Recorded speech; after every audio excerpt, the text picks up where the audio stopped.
ఇంకొకటి మేడం, నిన్న జనసేన అధినేత పవన్ కళ్యాణ్ గారి స్పీచ్ చూస్తే గూస్ బంప్స్ అండి. ప్రతిదీ వివరంగా పొత్తులు ఎందుకు పెట్టుకున్నాం, 24 సీట్లు ఎందుకు వచ్చాయి, పర్సనల్ కామెంట్స్ మీద ప్రతిదీ ఆయన మాట్లాడు, సలహాలు ఇచ్చే వాళ్ళ గురించి కూడా ఆయన మాట్లాడని చూస్తే నిజంగా ప్రతి ఒక్కళ్ళు క్లాప్స్ కొట్టిన పరిస్థితి. కానీ ఎవరైతే ఫ్యాన్స్ కొంతమంది కానీ వీళ్ళు కొంతమంది చూసినట్లయితే పవన్ కళ్యాణ్ ని కాపుల నుంచి దూరం చెయ్యాలి, పవన్ కళ్యాణ్ ఫ్యాన్స్ ని కాపుల నుంచి దూరం చెయ్యాలి అనే ప్రయత్నం జరుగుతుంది. వైసీపీ అటాక్ చూస్తే ఈ రోజు మార్నింగ్ నుంచి మొత్తం వచ్చేసారు. క్యాబినెట్ స్టేట్ మినిస్టర్ మొత్తం అందరూ దిగిపోయారు. ఒకళ్ళు అరగంటకు ఒకళ్ళు, పావు గంటకు ఒకళ్ళు. ఇవన్నీ చూస్తే పవన్ కళ్యాణ్ వెనక కుట్ర జరుగుతుంది.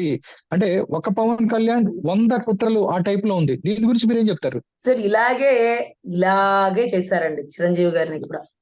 ఇలాగే హ్మ్. చేశారు. ఒకతను బయటకొచ్చి పార్టీ పెట్టి కాపులకు కాకుండా బీసీలకు ఎక్కువ ప్రయారిటీ ఇస్తూ చక్కగా కులంలో ఎదుగుతూ ఉన్న సమయంలో ఎంతో మంది బీసీలకేనండి అక్కడ ఇచ్చిన సీట్లు కూడా.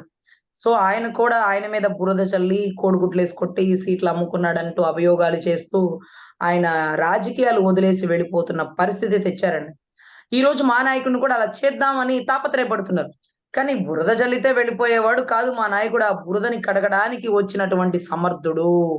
అటువంటి యోధుడు. నీ ప్రగల్భాలకి, నీ తాటాకు చప్పులకి, నీ ఉడత బెదిరింపులకి ఎవ్వరూ భయపడరు.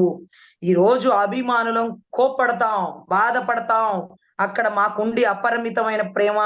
ఆయన స్థాయిని తగ్గించుకోవచ్చు. ఆయన గొప్పగా ఎక్కడ తగ్గించబడతాడో అక్కడ హెచ్చింపబడతాడు అని ఆయన చెప్పొచ్చు. కానీ ఆయన స్థాయి తగ్గుతుంటే బాధ కలిగి జనాలు కోప్పడతారు, మాట్లాడతారు, పోట్లాడతారు. తర్వాత మళ్ళీ ఆయన వెనకాలే నడిచేస్తారండి. సో, కానీ ఎక్కడ పక్కకు పోదండి. ఒక వ్యక్తిని విమర్శించి ఓటేసేటప్పుడు పాపం అతనికి ఏం తెలుసులేరా ఎవరో చెప్పిన మాటలు, లేకపోతే అతనికి ఏం తెలుసులేరా పాపం ఎంతో పోగొట్టుకున్నాడు. మనల్ని నమ్మి బయటకొచ్చి 2 చోట్ల ఓడిపోయాడు. దశాబ్ద కాలం నుంచి రాజకీయం చేస్తున్నాడు. ఏ సీట్లు, ఏ పదవులు అనుభవించలేదు. ఏ కుప్పలు కుప్పలు సంపాదించుకుంది లేదు. ఎక్కడో ఎండకి, వానకి కట్ షాట్ అంటూ సినిమాలు చేసి వాటి మీద వచ్చిన డబ్బుని పార్టీకే పెడుతున్నాడు. కోల్‌గేట్‌లో ఉప్పుందా అంటే కోర్టులొస్తుంది. వ్యవస్థలో తప్పుందా అంటే కోర్టులో కేసులు వేసి ఇక్కడికి రావాలి. రంగవల్లి గారితో కేసులు వేయిస్తున్న పరిస్థితి. వీటన్నిటికంటే మించి వయసులో ఉంటే హిందీలో చేసుకుందామా? ఇంగ్లీష్‌లో చేసుకుందామా? తమిళ్‌లో చేసుకుందామా? అని సంపాదించాల్సినటువంటి పరిస్థితుల్లో ఆ ఎండకి, వానకి తిరుగుతూ ఎలా ఉన్నాడో మా అన్న పడ్డ కష్టాలు మాకు తెలుసండి. ఈరోజు పార్టీ భారం ఏం చిన్నది కాదండి. మొరిగే కుక్కలంటాయి ప్యాకేజ్ అంటే. ప్యాకేజ్ ఉంటే 14 అంతస్తుల పార్టీ కార్యాలయం ఉండేదండి. ప్యాకేజ్ ఉండుంటే మా పార్టీ ఆఫీసు అమరావతి నడిబొడ్డులో ఉండేదండి. ఇక్కడ ఉండేది కాదండి. ఈ కార్యాలయాన్ని కొనుక్కున్నారు. డిపాజిట్లు తీసి కొనుక్కున్నారు. ఎవరో ఇచ్చింది కూడా తీసుకోరండి. ఆయన కష్టం, లేకపోతే మా పార్టీ సభ్యుల ఇష్టం. ఈ రెండే ఉంటాయండి. బలవంతంగా తీసుకోవడం, లేకపోతే ప్యాకేజీలు అడగడం. అరె! ప్యాకేజీకి పడితే 10 సార్లు కొంటాడండి జగన్మోహన్ రెడ్డి ఒక్కసారి గాదు. ప్యాకేజీకి పడడు గాబట్టే నిందలేస్తే, అవమానాలేస్తే వెళ్ళిపోతాడనుకున్నారు. వెళ్ళడు. ఈరోజు నువ్వు ఆశ పెడితే ఆశపడే ప్రజలు, నువ్వు భయపెడితే భయపడే ప్రజలు, భయానికి, ఆశకి ఊగిసలాడే ఈ ప్రజలు వీళ్ళని ఎప్పుడు వదిలిపోడండి మా అన్న. ఖచ్చితంగా కష్టమైన, నిష్ఠూరమైన ఆయనతోనే మా ప్రయాణం. ఆయన్ని ప్రశ్నిస్తాం, శంకిస్తాం, శాసిస్తాం. ఆయనతోనే కలిసి నడుస్తామండి. ఎందుకంటే ఆయనకి తగ్గించుకున్నాడు. కానీ మాకు కొంచెం ఇబ్బందిగా ఉంది అంటున్నటువంటి అక్కడక్కడ జన సైనికులు. కానీ అంతిమంగా ఆయన అడుగుజాడల్లో వెళ్తామండి. ఆయన్నెప్పుడు ఒంటరి చేసుకోం. ఆయన ఎన్నో సార్లు అంటారు. అంత అభిమానం ఉన్న వంగవీటి రంగా గారు మీటింగ్ పెడితే కుప్పలు తిప్పలుగా వచ్చారు. ఆయన ఒక దళితుల కోసం ఉద్యమం చేస్తే ఆ రాత్రులు ఒక 10 మంది, ఒక 20 మంది, ఒక 50 మంది కూడా ఎందుకు ఆయనతో లేరు అని అడిగిన ప్రతిసారి మేము సమాధానం చెప్పలేకపోయి ఉండేవాళ్ళమండి. కానీ అప్పట్లో మేము లేము. కానీ ఇప్పట్లో మేమున్నాం. మేమున్నాం కాబట్టి మా అన్న మీద నిందలేసేవాళ్ళు 10 మందుంటే సమర్థించేవాళ్ళు 90 మందున్నారండి. చాలండి. ప్రభుత్వాన్ని ఫార్మ్ చేయడానికి చాలు. వాళ్ళలో కూడా మార్పొస్తుంది. వైసీపీ వాళ్ళ ప్రలోభాలకి లోనవుతున్నారు కాబట్టి వాళ్ళలా ఇబ్బందికర మాటలతో అంటున్నారు కానీ, అదో మొరిగే కుక్క పేర్ని నాని, అంబటి రాంబాబు, రోజా వీళ్ళందరికీ బాధపడ్డండి. కానీ నా జన సైనికులు నన్ను శంకిస్తారేంటి? ఆ శంకించడం ఏంటి? అరె! మర్డర్ చేసినోడు ముద్దాయిల్ని వాళ్ళు నెత్తిన పెట్టుకుంటుంటే, ఈరోజు నిజాయితీ పరుడైనటువంటి రాజకీయ నాయకుడిని, లేకపోతే నాయకుడిని నన్ను అనుమానించడమే. నేనేమన్నా కుప్పలేసుకున్నానా? పదవులు అలంకరించానా? ఏమి సుఖపడ్డానని ఈ పార్టీలో నేను? జనాల్ని కాపాడుకుంటూ, పార్టీ జెండా కింద పడుకోనీకుండా, నా అహర్నిశలు, నా ఆస్తులు, నా కుటుంబాలు వదులుకొని, కుటుంబాల్లో ఆడబిడ్డల్ని సైతం మాటలనిపిచ్చి, నేనేం సాధిచ్చాను అంటే మార్పు. మార్పుకు రావాలి. రాష్ట్ర ప్రజల్లో మార్పు రావాలి. అభివృద్ధి ఫార్మ్ చేయాలి. సో విస్తృత స్థాయి ప్రయోజనాల కోసం నేను తీసుకున్న నిర్ణయం అన్న మా మాటలకి ప్రతి ఒక్కరం సపోర్ట్ చేస్తామండి.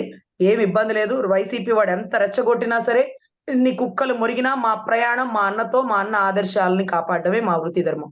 ఓకే. లాస్ట్ అండ్ ఫైనల్ ఒకటే ఒకటండి.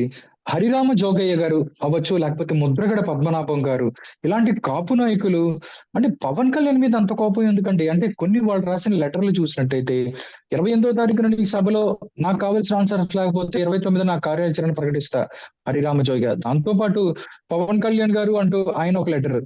అంటే ఆయన నిన్న చాలా బాధపడిన పరిస్థితి. అది చూస్తే ఎమోషనల్ అయ్యారు. ఎన్ని తప్పులు చేసినా జగన్‌కి సపోర్ట్ చేసే ఒక సమూహం ఉంది.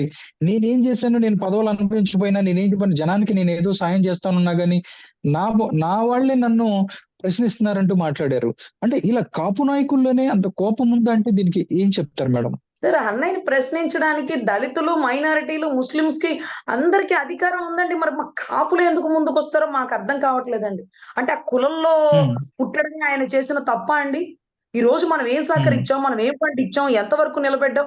ఈరోజు హరిరామయ్య జోగి గారు ఆయన ప్రేమ అభిమానాలు ఎక్కువయ్యి 80 సీట్లు తీసుకో, సీఎం తీసుకో, ఇంకోటి అని అడగొచ్చు. కానీ కార్యాచరణ ఏది? హరిరామయ్య జోగయ్య గారు ఏమన్నా 50 మంది, 100 మందిని టీమ్ ఇచ్చి మా పార్టీ కార్యాలయంలో మమ్మల్ని అందరికీ ఏమన్నా ట్రైనింగ్ ఇప్పిస్తున్నారా? లేకపోతే కొంత ఫండ్ నా హ్మ్. దగ్గర ఉందయ్యా! నువ్వేమి భయపడకు. ఒక 100 ఎకరాలు అమ్ముతాను. పార్టీ కార్యాలయంలో పార్టీ సభ్యులు మనం కాపాడుకుందాం అని ఆయన ఏమన్నా సహాయ సహకారాలు అందిస్తారా? మాటలు చూస్తే కోటలు దాటుతాయి. మనిషి మాత్రం గడప దాటడండి. అదే రకంగా అసలు సహాయం చేసే చేతులు కావాలండి. మాటలు చెప్పే పెదవులు మాకొద్దండి. ఈరోజు మా దగ్గర డబ్బు లేదు. ఆర్థిక బలం లేదు. కింద గ్రౌండ్ వర్క్ లేదు. సో తద్వారా 24 సీట్లే తీసుకుంటాం. ఆ 24 గెలవడానికి ప్రాధాన్యతగా పని చేస్తాం. అంతటితో అయిపోతుంది. ఇప్పుడు సలహాలు ఇవ్వడం దాన్ని ప్రేమ, అభిమానం అనొచ్చు. కానీ అది ఈ టైంలో అన్న తీసుకున్న నిర్ణయాన్ని శంకించడం కరెక్ట్ కాదండి. హరిరామయ్య జోగి గారు, ముద్రగడ గారు గతంలో ఎన్నో పదవులు అధిరోహించారండి.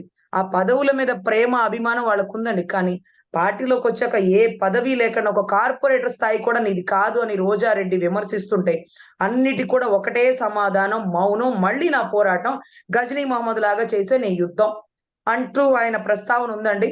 సో దయచేసి సీనియర్ మోస్ట్ నాయకులు మీరు సలహా సూచనలు ఇవ్వడం కరెక్ట్ కాదేమో ఈ టైంలో. మీరు దయచేసి సంభాళించుకోండి.